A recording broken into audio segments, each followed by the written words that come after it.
Donc ce soir, j'aimerais juste faire une courte étude sur le blasphème du Saint-Esprit. Pourquoi ? Parce que c'est une question qui est récurrente. Souvent, on me la pose. Enfin, je reçois des questions sur Internet. Et donc, pourquoi ? Parce que eh bien, des chrétiens se posent la question, se peut-il que je commette ce péché impardonnable ? Et tout part d'une parole de Jésus dans l'évangile de Matthieu, Matthieu 12, versets 31 à 32. Nous lisons « C'est pourquoi je vous dis, tout péché et tout blasphème sera pardonné aux hommes, mais le blasphème contre l'Esprit ne sera point pardonné. Quiconque parlera contre le Fils de l'homme, il lui sera pardonné. Mais quiconque parlera contre le Saint-Esprit, il ne lui sera pardonné ni dans ce siècle, ni dans le siècle à venir. » Alors je ne sais pas vous, mais moi je sais qu'au tout début de ma conversion, quand j'ai lu ces versets, ça m'a fait peur. D'un seul coup, je me suis dit, mince, alors il est possible de commettre un péché qui soit impardonnable. Est-ce que c'est possible que je le commette ? Finalement, on se pose la question. Et je sais que beaucoup de jeunes chrétiens, en lisant la Bible, parce qu'ils n'ont pas encore assez de recul dans la vie chrétienne et de connaissances, eh bien, peuvent être angoissés à l'idée de tomber et de commettre l'irréparable. Puisque Paul dit, dans Romains, il dit, car je ne fais point ce que je veux, je fais ce que je ne veux pas. Si donc je fais ce que je ne veux pas, ce n'est plus moi qui le fais, c'est le péché qui habite en moi. Donc, si même je peux faire des choses que je ne veux pas, alors se pourrait-il que, je glisse et je tombe, que mon âme me trahisse et que je commette ce péché. Alors il faut regarder le texte un peu plus près, regarder le contexte. On voit que Jésus s'adresse à des pharisiens. Ça, c'est important d'abord de le voir. Et pour comprendre ce qu'est vraiment le péché impardonnable, il faut lire tout le contexte. Et on va lire donc Matthieu 12, à partir du verset 22, où il est dit « Alors on lui amena un démoniaque aveugle et muet, et il le guérit, de sorte que le muet parlait et voyait. Toute la foule étonnée disait « N'est-ce point là le fils de David ?» Les pharisiens, ayant entendu cela, dirent « Cet homme ne chasse les démons que par Belzébul, prince des démons. » Comme Jésus connaissait leurs pensées, il leur dit « Tout royaume divisé contre lui-même est dévasté, et toute ville ou maison divisée contre elle-même ne peut subsister. Si Satan chasse Satan, il est divisé contre lui-même. Comment donc son royaume subsistera-t-il ? Et si moi je chasse les démons par Belzébul, vos fils, par qui les chassent-ils ? C'est pourquoi ils seront eux-mêmes vos juges. Mais si c'est par l'Esprit de Dieu que je chasse les démons, le royaume de Dieu est donc venu vers vous. Ou comment quelqu'un peut-il entrer dans la maison d'un homme fort et piller ses biens sans avoir auparavant lié cet homme fort ? Alors seulement il pillera sa maison.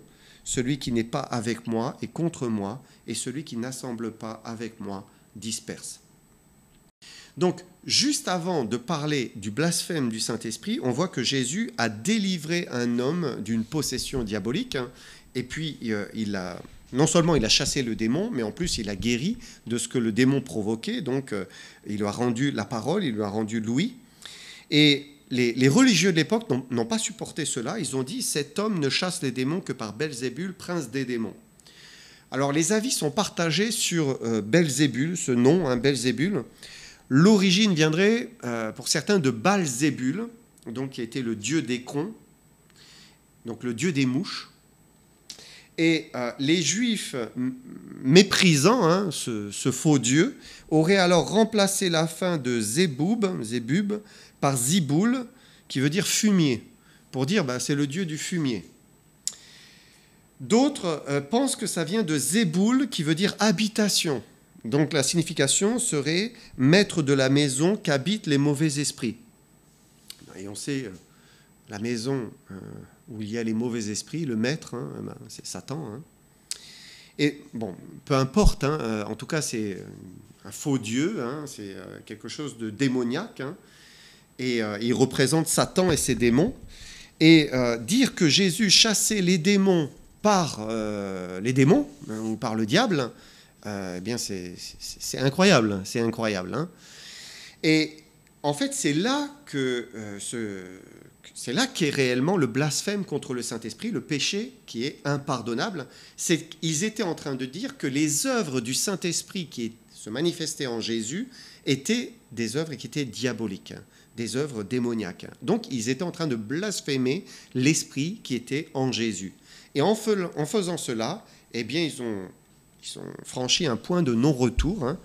Ils ne pourraient jamais être pardonnés de cette insulte au Saint-Esprit. Pourquoi ce péché est impardonnable ? Parce que ça procède d'une attitude qui est déterminée à rejeter le témoignage de Dieu que l'on a reçu. On rejette ce témoignage qui est évident, et c'était le cas des pharisiens. Les pharisiens, en fait, avaient été préparés par Jean-Baptiste à la venue du Seigneur, et ils ont rejeté la vérité. Pourtant, ils ont vu le Saint-Esprit descendre sur Jésus, ils ont vu les miracles qu'il a fait par le Saint-Esprit pendant des années, ils ont entendu ces paroles qui étaient empreintes de sagesse, de puissance divine, mais ils n'acceptaient pas l'esprit par lequel il était en train de faire ces choses. Ils rejetaient cet esprit-là. Imaginez un condamné à mort qui reçoit une lettre du président qui lui dit qu'il reçoit la grâce présidentielle, il va être gracié, et il déchire la lettre, il dit non, c'est un mensonge, ce n'est pas vrai, ça ne vient pas du président. Le président se déplace lui-même pour lui dire qu'il lui fait grâce. Non, vous n'êtes pas le président, vous êtes un menteur, c'est faux. C'est fini, quoi.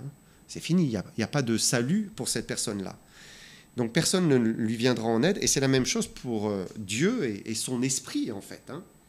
Si Jésus a payé et accompli notre salut, c'est le Saint-Esprit qui nous conduit à saisir ce que Jésus a fait pour nous. C'est lui qui nous pousse à l'accepter. Le Saint-Esprit, c'est lui qui convainc de péché, de justice, de jugement. Donc c'est lui qui va préparer le cœur d'une âme à recevoir le Sauveur. C'est lui ensuite qui nous permet de saisir l'Évangile, de le comprendre, puisqu'il vient éclairer notre intelligence, il vient illuminer la parole vivante, puisqu'on sait que c'est par l'action du Saint-Esprit et par la parole de Dieu qu'on parvient au salut. Donc il faut que l'Esprit vienne illuminer la parole et nous permettre de comprendre ce message merveilleux de l'Évangile. Et puis c'est lui qui nous fait naître d'en haut, une fois que l'on croit. Si l'âme croit le message, le saisit pour elle-même, elle naît de nouveau. Et donc l'Esprit nous permet de recevoir tout ce que nous avons, tout ce que nous pouvons avoir en Jésus-Christ, dans le salut qui est en Jésus-Christ. Mais si on le rejette, si on se ferme à son action, on le méprise en disant qu'il vient du diable, que ses œuvres sont diaboliques, eh bien c'est un rejet de la personne divine qui vient normalement appliquer ce salut et nous permettre de le recevoir d'une manière concrète.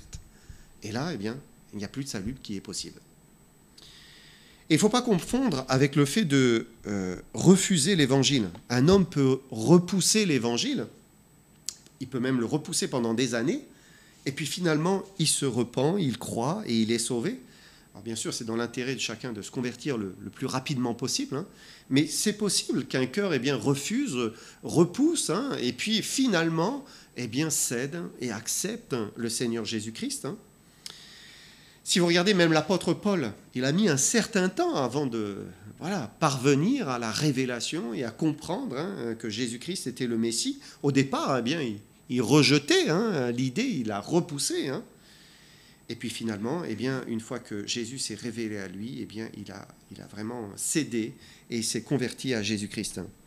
Et le péché impardonnable, c'est un péché spécifique à l'égard de la manifestation du Saint-Esprit. Le Saint-Esprit parle, il agit, il se manifeste, et l'homme dit non, c'est diabolique, ça vient du diable, cet esprit-là est diabolique. Là, c'est commettre le péché contre le Saint-Esprit, et c'est commettre donc le blasphème contre le Saint-Esprit. L'évangile de Marc reprend cette histoire, et il dit clairement ce qu'est le blasphème du Saint-Esprit. Regardez, on va lire Marc 3, verset 30. Jésus, donc à la suite de l'histoire où il raconte le blasphème contre le Saint-Esprit, il dit « Jésus parla ainsi parce qu'il disait « Il est possédé d'un esprit impur ». Donc là, il définit vraiment qu'est-ce que le blasphème du Saint-Esprit. C'est dire que Jésus a un esprit impur, donc c'est dire que le Saint-Esprit est diabolique, qu'il vient du diable. Là, c'est commettre réellement le blasphème contre le Saint-Esprit. Est-ce qu'un chrétien, un enfant de Dieu, peut commettre ce péché ? Mon avis, c'est non. C'est impossible. Impossible. Pourquoi ? Parce que le Saint-Esprit vient faire sa demeure dans le cœur de celui qui a cru en Jésus-Christ. Et la nouvelle naissance fait qu'il est une nouvelle création. Son esprit est maintenant lié à l'Esprit de Dieu. Et ça, c'est quelque chose qui ne peut pas être changé. C'est inchangeable, c'est définitif. Et si quelqu'un craint d'avoir commis ce péché ou craint de le commettre, ça porte plutôt en faveur du fait qu'il ne l'a pas commis et qu'il ne va pas le commettre. Parce qu'il craint, il a peur. Et cette peur montre qu'il y a finalement un amour pour la vérité et un rejet même de ce péché-là. Les pharisiens qui disaient que Jésus faisait ses miracles par le diable, le démon ou Belzébul, n'avaient que faire de l'idée de rejeter le Saint-Esprit ou de rejeter ce que Jésus incarnait. Ça leur était égal. Alors que le chrétien qui est là dans la crainte d'avoir commis un péché qui le séparait de Dieu, mais ça porte plutôt en faveur du fait de dire, cette personne, elle craint Dieu et elle n'a pas commis ce péché. Le chrétien, il a une répulsion, une aversion même, quand des pensées comme cela viennent dans son cœur, mais Seigneur, pardon, je refuse ces choses, je les rejette, parce qu'il appartient à Jésus-Christ. Un chrétien peut résister au Saint-Esprit, c'est certain. L'Esprit le pousse à aller dans une direction et il ne veut pas, il peut résister. Il peut l'attrister. Quand le chrétien pêche, il attriste le Saint-Esprit. Il peut même l'éteindre sur certaines choses. Quand l'Esprit ne cesse de dire « ne fais pas ceci », et puis le chrétien recommence, finalement le Saint-Esprit arrête de parler au chrétien. Et il le laisse. Puisque tu veux le faire, fais-le. Donc il peut l'éteindre. Il peut même lui mentir. On le voit dans le livre des Actes. Mais en aucun cas, il ne peut le blasphémer. Ça, ce n'est pas possible. Matthieu 12, verset 32. « Quiconque parlera contre le Fils de l'homme, il lui sera pardonné. Mais quiconque parlera contre le Saint-Esprit, il ne lui sera pardonné ni dans ce siècle, ni dans le siècle à venir. » Et quand on lit ce verset, on se dit c'est quand même assez incroyable que Jésus puisse pardonner des insultes qu'on lui ferait. On peut dire de tout contre Dieu le Père, contre Dieu le Fils, mais s'il y a repentance, alors la grâce abonde. Même l'apôtre Paul, dans son zèle, il a blasphémé le Seigneur Jésus. C'est donc 1 Timothée 1, 12 à 13 qui le dit. Paul dit « Je rends grâce à celui qui m'a fortifié, à Jésus-Christ, notre Seigneur, de ce qu'il m'a jugé fidèle en m'établissant dans le ministère, moi qui étais auparavant un blasphémateur, un persécuteur, un homme violent. » Donc, il a blasphémé réellement Jésus-Christ, mais notre Seigneur a aussi payé pour les blasphèmes à son égard. Et là, on voit tout l'amour, toute la grâce de Dieu qui peut effacer les fautes, même ces fautes-là. Quand on pense à Jésus qui est sur la croix, on l'insulte, on crache sur lui, il dit « Père, pardonne-leur, ils ne savent ce qu'ils font ». Et la miséricorde et la grâce de Dieu sont vraiment immenses. Jésus a payé même pour les blasphèmes.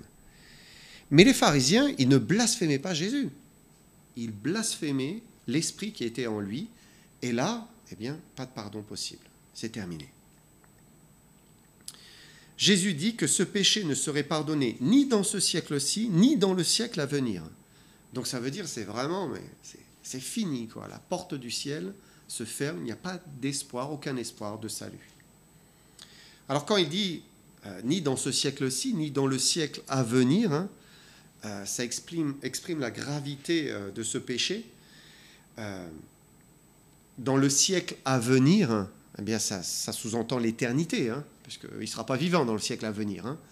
Donc il est en train de parler de l'éternité. Et là on se pose la question, mais qu'est-ce que ça veut dire Il y a un théologien qui s'appelle Clark, qui donne un exemple d'un péché qui ne fut pas pardonné sur terre, mais qui fut pardonné dans l'éternité. En fait, c'est celui de Moïse, quand il a frappé le rocher. Dieu l'a puni en lui interdisant d'entrer dans le pays promis. Et là, Moïse a plaidé avec Dieu pour qu'il lui pardonne et qu'il lui permette d'entrer dans le pays de Canaan. Et Dieu est resté inflexible. Et on lit en Deutéronome Deutéronome 3, 26, Dieu dit « Assez, ne me parle plus de cette affaire ». Et puis 32, versets 50 à 52, « Tu vas mourir sur cette montagne comme ton frère Aaron est mort sur la montagne de Hor, car vous m'avez tous deux désobéi devant les Israélites aux eaux de Mériba. C'est de loin seulement que tu verras le pays que je donne aux Israélites, tu n'y entreras pas. » Donc, voilà, non, je ne passerai pas sur ça, hein, mais bien sûr, Moïse a été pardonné après, hein, puisqu'il est dans l'éternité, on le retrouve notamment à la transfiguration avec Jésus. Hein. Deux autres personnes, Ananias et Saphira, ils vont subir un jugement exemplaire, ils vont mourir immédiatement. Il n'y a pas eu le temps de se repentir, là, hein. Et pourtant, eh bien, ils vont être pardonnés, hein, bien sûr, dans le siècle à venir, c'est-à-dire dans l'éternité. Mais pour le blasphème contre l'esprit, c'est différent. Là, il n'y a pas de pardon possible, c'est une condamnation qui est éternelle, définitive. Alors on peut se poser la question, mais comment les pharisiens en sont arrivés à commettre un tel blasphème? Et Jésus donne une explication dans la suite de notre passage. Donc on va lire Matthieu 12, 33 à 37. Ou dites que l'arbre est bon et que son fruit est bon, ou dites que l'arbre est mauvais et que son fruit est mauvais. Car on connaît l'arbre par le fruit. Race de vipères, comment pourriez-vous dire de bonnes choses, méchants comme vous l'êtes? Car c'est de l'abondance du cœur que la bouche parle. L'homme bon tire de bonnes choses de son bon trésor, et l'homme méchant tire de mauvaises choses de son mauvais trésor. Je vous le dis, au jour du jugement, les hommes rendront compte de toute parole vaine qu'ils ont proférée. Car par tes paroles tu seras justifié, par tes paroles tu seras condamné. Donc il dit, un arbre se reconnaît à ses fruits, donc ce qui sort de lui prouve ce qu'il est dans sa nature. Et les pharisiens, d'abord, n'ont pas voulu reconnaître les bons fruits qui sortaient de Jésus, puisque de Jésus, ce n'était que bonté, ce n'était que miséricorde, douceur, guérison, amour, délivrance. Mais malgré l'évidence, ils ont dit, cet arbre est mauvais. Et on peut dire c'était stupide, en fait. Hein. Vous avez un cerisier avec des cerises juteuses, là, qui sont très bonnes, hein, et puis vous dites, non, c'est du poison, n'en mangez pas, c'est mauvais. En fait, c'était stupide. Mais si ces pharisiens disaient cela de Christ, hein, c'est de l'abondance du cœur que la bouche parle. Et ça prouvait que, eh bien, ils étaient loin de Dieu.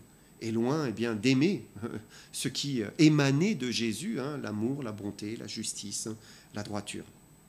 Et la bouche est un révélateur de ce qui est dans le cœur. Et c'est intéressant pour nous, hein, personnellement, de le savoir. Hein.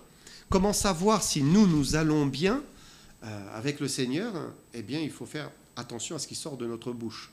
Si de notre bouche, eh bien, c'est la dureté, c'est des paroles blessantes, hein, c'est de la jalousie, du mépris, de la colère, de l'irritation, du jugement, eh bien, ce qui sort de nous traduit ce qui se passe dans notre cœur, comment nous allons dans notre cœur.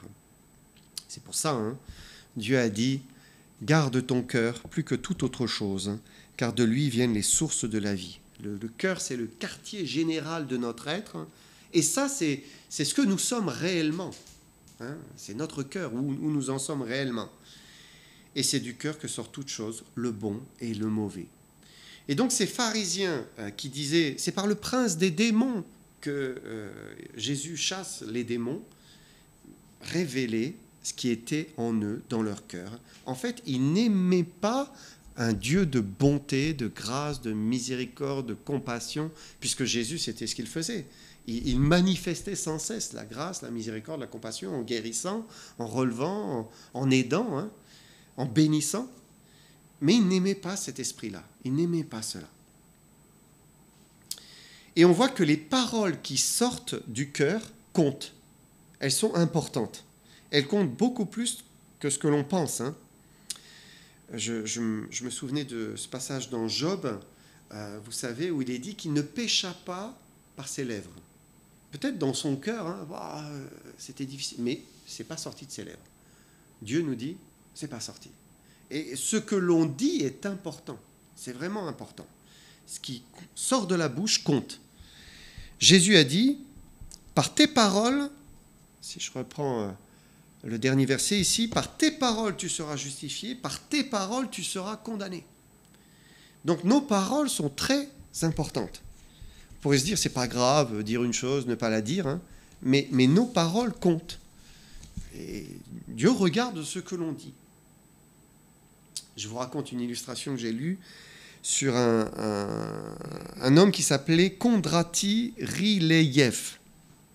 Donc il a été condamné à être pendu pour avoir pris part à une révolte manquée contre le tsar Nicolas Ier, donc en Russie, en décembre 1825.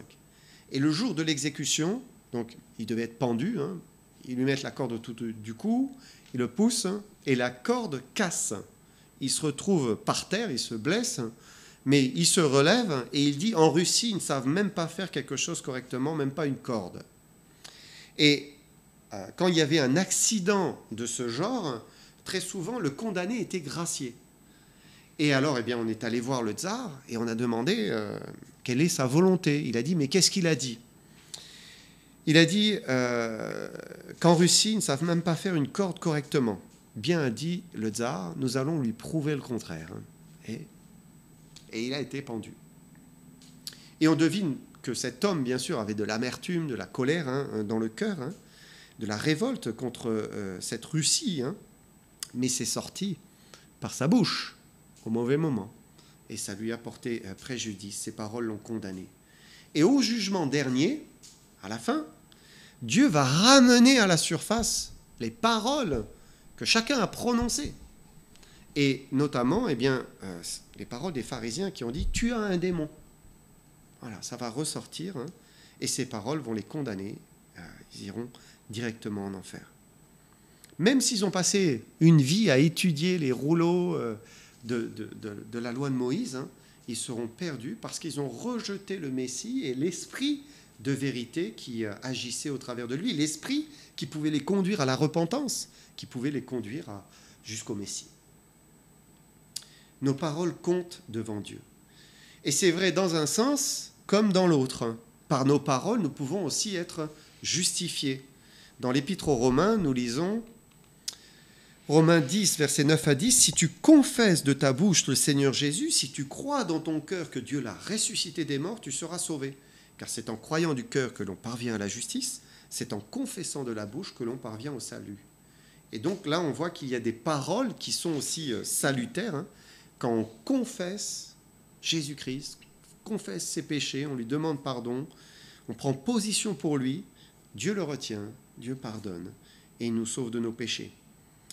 Aussi quand on témoigne, on dit publiquement que l'on appartient à Jésus-Christ, Dieu le retient. Regardez Matthieu 10, 32-33, c'est pourquoi quiconque se déclarera publiquement pour moi, je me déclarerai moi aussi pour lui devant mon Père qui est dans les cieux. Mais quiconque me reniera devant les hommes, je le renierai aussi devant mon Père qui est dans les cieux. Et on voit la force des paroles. Les paroles sont importantes. Pour conclure, le blasphème contre le Saint-Esprit ne devrait pas nous inquiéter si nous avons confessé Jésus-Christ. Bien sûr, si des mauvaises pensées, des pensées autour de ce sujet viennent dans notre cœur, on demande tout de suite pardon. Mais on ne doit pas craindre un seul instant de commettre le blasphème contre le Saint-Esprit.